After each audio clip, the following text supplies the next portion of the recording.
Hey, Chris Jenkins, credentialed member of the media, covering the Carolina Panthers for Charlotte Vibe, aka Man of the People. We did it. We made it. The whole of training camp is done. Last practice before the preseason finale against the Pittsburgh Steelers is Thursday night at 7 p.m. against the Carolina Panthers, of course.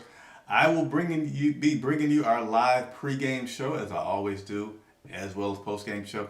Hey, round of applause for everybody that has supported the channel over this training camp period. We have grown to a record number of just over 13,000 subscribers, but we want more. 20,000 is the goal, so I need you to subscribe if you have not already done so. Tell a friend, like, subscribe. Without further ado, most people love the highlights. And again, today's highlights are courtesy of the Carolina Panthers. I was not able to be there physically myself, but that's not going to stop me from making sure I deliver you these highlights. All right, so let's get it going. The red rifle, you see right there. And this guy's going to get a lot of reps this weekend. Oh, I shouldn't say this weekend, this Thursday. Jack Plummer. And there is your UFL MVP, Bryce Perkins, wearing number 16, warming up. What's up? Yes, I always try to stay on top of things. One of our members here, I'm going to give you a shout out here in just a second. I'm going to come back to that. Austin Corbett, your starting center. Taylor Moton, he had a, oh no, that's Akini Kwanu. Taylor Moton did have a birthday this week. But here's some of the other guys. That looks like Zavala getting in some work as well. Such a great name, such a great name. You know, my son's name is Chandler, so I gotta say, such a great name.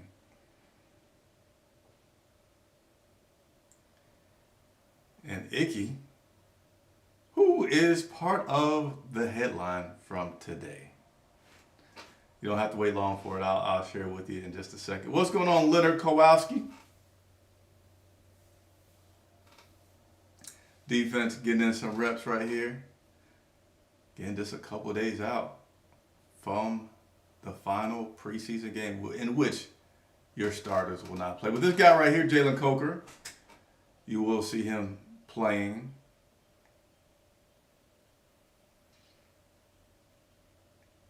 And I think we just got a few more clips here left. And then we're going to get into some of my talk here about today's practice. J.C. Horn. All right, so there you have it. Those are your practice highlights from today. Again, hat tip courtesy to Carolina Panthers, able to provide that so I can then share it with you. So today, very last day in pads. Very last time that the starters get to get some action because they're not playing this Thursday night.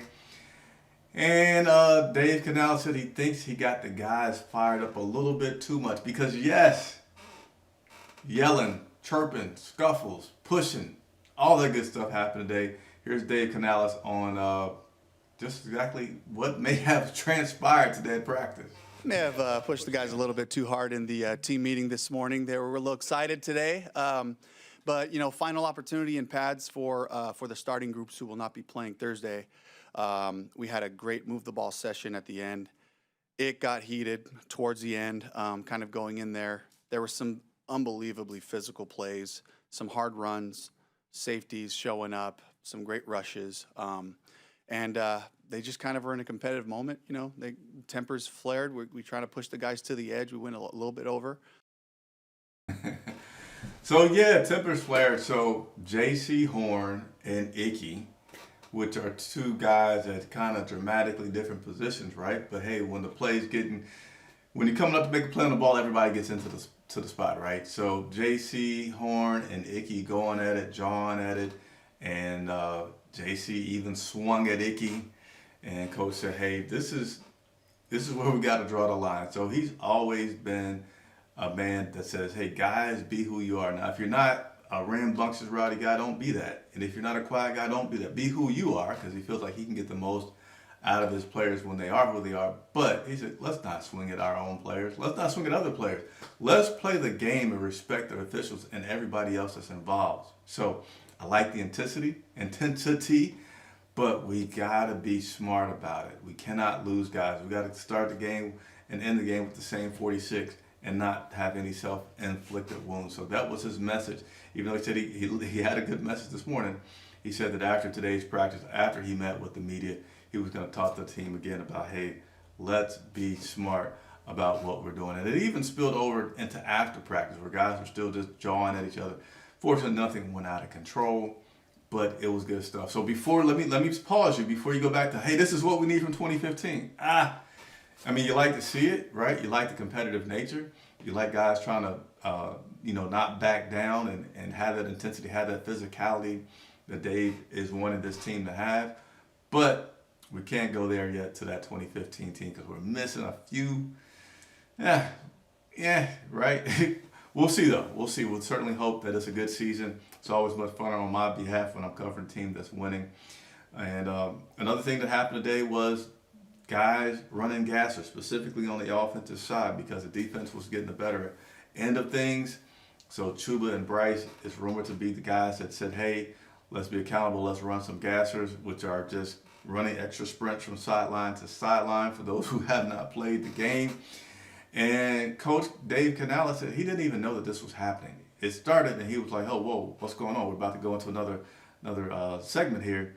And he was told that, hey, this is part of the guys that they decided to do to be disciplined against each other and run gas. He's not a fan of it, though, because he felt like, I run you guys enough, we push you enough, doing this doesn't do any good. And actually, DJ One said later on that he liked it because that meant that he was doing a good job on defense, and it also meant that the guys on the other side would be a little bit more tired. So, yesterday we had a lot of injuries, just a few injury updates today. One is about Tommy Tremble, who is progressing very, very well. He's running full speed, but Tommy's next step is to make sure that he's able to still feel good with contact. It's a lot different when you're just running yourself versus when you're going against an opposing force, another man that wants to knock you down. So that's the next step for Tommy. Do not expect to see him this Thursday. And then Damian, he is still dealing with some injuries, going a little bit slower than they want. Could play if they needed him to, but hey, it's a long season. It's preseason. Let's be cautious. So he is not expected to play this Thursday.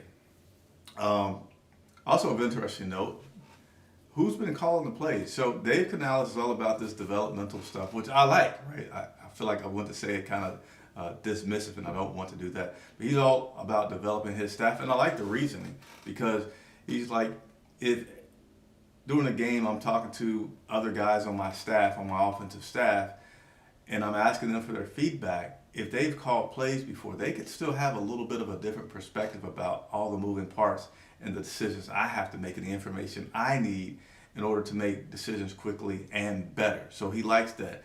He did not call them the first two games. Same thing on the defensive side. Ivero did not call the defense the first two games, but both Dave Canales and Ejiro Ivero will call the plays on respectively the offensive side and defensive sides for this final game against the Pittsburgh Steelers. He says, I know some people may say on the outside, well, why are you guys just not waiting until you're not even having it against the starters? Again, he wants to develop his staff because it feels like it gives everybody better information, better core during the season. But him and Ivero still need to have that one dress rehearsal, if you will, before the regular season begins, which will be in Jacksonville, and we will be there covering that. So again, if you have not subscribed, please consider doing so and supporting independent media. I need you. I appreciate you. Let's go. So that's it. One other bit. So the competitive nature of the practice today had Coach Dave Canales extending practice a little bit longer because they go into this move the ball period. So they have 7-on-7, they have team, and then their move the ball period is really what is the most game-like experience where there's, full speed and tackling, and they're trying to, out play call each other, so to say. And they start at the 20 and they have to move the ball versus a lot of the other times the drill is always at a set spot and they just continue to run it from that spot. So anyway, during the move the ball period, it was pre-planned to have about 8 plays in which they would run.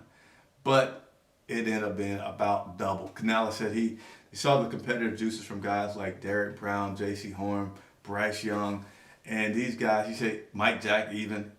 He looking at him, he's like, "There's no way that I could call a practice right now.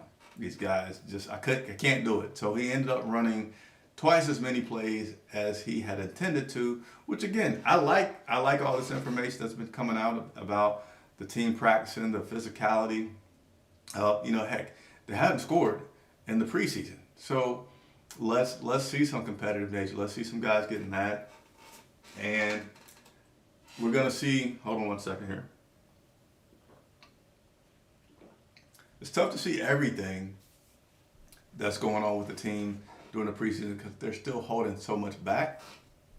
Excuse me.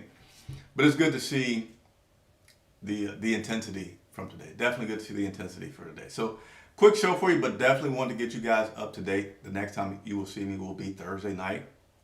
And let's give a few more shout outs. Had a member join. Here we go. Carolyn Chambliss. As always, our members always get special treatment, get special acknowledgement because you are the backbone that support the channel. I need you. I keep saying it because I do. I need you. Super chats, super thanks. If you can, it's always helpful.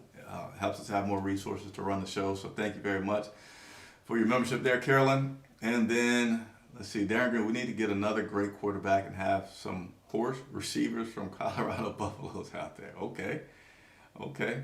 What's going on, Leonard? So I did just talk about the scuffle here. Leonard says I heard there was some crazy scuffling today. Reminded me of when Steve Smith and Ken Lucas. No, this was not Steve Smith and Ken Lucas by any means. That was much more of a true fight that took place than what took place today. Today was more like a little bit of advanced wrestling and with a punch thrown or swing taken. But it's good to see the intensity, right? Good to see guys that aren't happy with their performance and that are standing up. One of them said it builds camaraderie, right? Because obviously if I'm out there scuffling, I need somebody to have my back, right? It's a bunch of other guys. So when a guy has my back, that builds some camaraderie and some extra bonding there that is always helpful in any kind of intense sport and physical sport like this, to know that somebody has your back. And that was exhibited today. So good thing for those guys to experience that and see that. So no, I do not have any information on the possible trade for Hendrickson. Appreciate your GDM with the question. So that's it for tonight. Hope you guys have enjoyed your summer. Got the kids going back to school, getting settled in for your routines of this soon to be fall. Weather's getting a little cooler here finally in Charlotte. So I'm excited about it. Hope you guys are going to stay along for the entire ride this season. Chris Jenkins reporting for Charlotte Live.